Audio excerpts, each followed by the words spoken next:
Sa taon na nasa loob ka ng kulungan, ano ang pinakamahirap mong naranasan? Ang pinakamahirap na naranasan ko nung nasa loob ako, yung namimiss ko yung mga mahal ko sa buhay. Hindi ko sila mayakap, hindi ko sila makita. Mga nakikita ko lang, mga kasama ko dito, naglalaban-laban, pinapahirapan, mga sigaw ng mga kasama. Yung mga mahirap ko naranasan. Sa taon na nasa loob ka ng kulungan, pwede mo ba ikwento ang iyong karanasan? Ang naging karanasan ko sa loob ng kulungan, mahirap. Yung mga ginagawa mo yung nasa labas ka, hindi mo na magagawa pag nasa loob ka.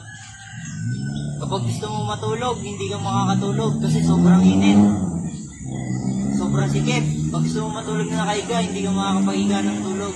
Nakaupo. Sa taon na nasa loob ka ng kulungan, ano ang mga aktibidad na ginawa niyo sa loob ng kulungan?